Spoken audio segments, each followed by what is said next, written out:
የአማራ የሚባለው እንትን ብዙ I don't understand it ማለት ለኢትዮጵያ መዳኛው ለአማራውም ጭምር ኢትዮጵያዊነት ነው የምለው ነው። ግራ መጋባት አይነት አድርጌ ነው የምወስደው። ወይ አዎ የማንቀውስ እሱን ቃል አለመጠቀም ነው።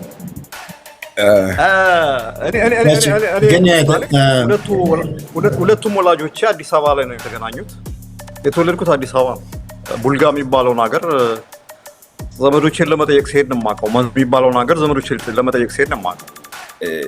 እንትን አንዳንዴ እድገታችንን ባክግራውንዳችንን ይወስናል። ብዙ ጊዜ እኔ ሰሜኑን ክፍል አላውቀውም እንዳልከው ቡልጋ የፋዘር ሀገር ሄጄ አይቼዋለሁ እና ደቡብ ነው አብዛኛው። ነጌሌ ቦረና ተወለድኩ። አርሲ ነጌሌ ቤተሰቦቼም ምናምን ወንድሞቼም ሁላችንም አብዛኛው ጊዜ እዛ ስለኖር እኔ እንደ ክህደትም ይመስለኛል ለምሳሌ ራሴን እንደ አማራ አይደንቲፋይ አድርጌ የፖለቲካ አላይንመንቴን በዛ ባደርገው like I feel like denying ያም የኔ ነው ክሌም ስለማረገው ነው።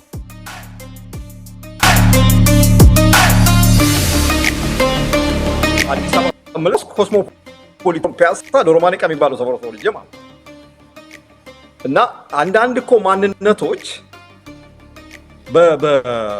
በአንተ ሁላችን አሁን በአብዛኛው አማራ ፖለቲካል ኦሪየንቴሽናችን የፖለቲካ ዝንባሌያችን ኢትዮጵያዊ ነው። የተጠቃው ግን በእኔ አስተያየት የኢትዮጵያዊነት ነው። አሁንም እየተቀጠቀጠ ያለው ቴዎድሮስ ቅድም ካሳሁንም ሞተ ያለው አክቹዋሊ የኢትዮጵያዊነት መንፈስ ነው።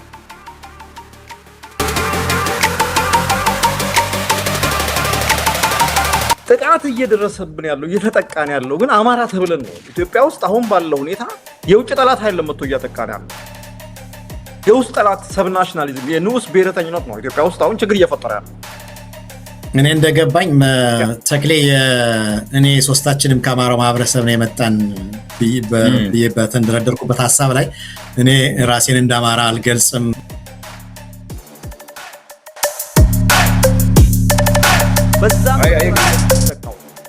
በዛ ነው አንተ ጋር ላይደርስ ይችላል።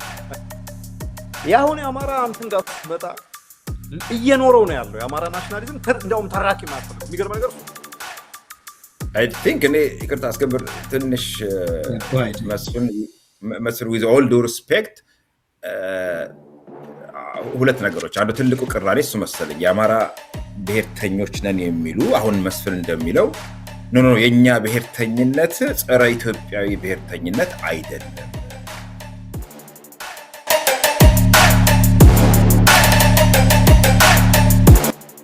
በተጨባጭ ኮንተንት ስለሆነ ነው። እኔ አሁን የአማራ ናሽናሊዝም የማየው ምንድነው በግፊት የመጣ በቃ ህዝቡ አማራጭ ከመጣ ቅድም ያልኩ ነገር እኮ ነው። አንተ እንደ አማራ ጥቃት እየተፈጸመብህ እንደ ኢትዮጵያ ሆኜ እከላከላለሁ ብትል ሌሎችም ኢትዮጵያውያኖች አሉ።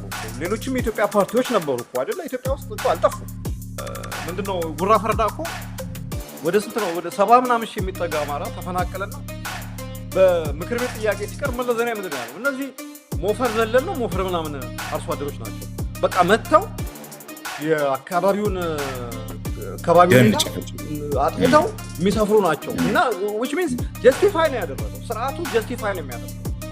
አሁን አንተ ምን መሰለህ ሲስተማቲክ በሆነ መንገድ የሚፈጸምን የዘር ማጽዳት ማንነት ተኮር ጥቃትና በኢትዮጵያ በየትኛውም ዓለሞች የሚፈጠር የአካባቢ ግጭት ይሄ ግጦሽ የሳር በዘላን ማህበረሰቦች መካከል የሚፈጠርን ግጭት አንድ አይነት ውስጥ ነው እያስቀመጥክ ያለው እያለ በተለይ I think አማራ አጠበባችሁ ታየ እናንተ ፕሮብሌም የእናንተ ችግር መሰል አስከብር ቅድም ልናገር የነበረው አማራ ማን ነው የሚለውን አጠበባችሁ።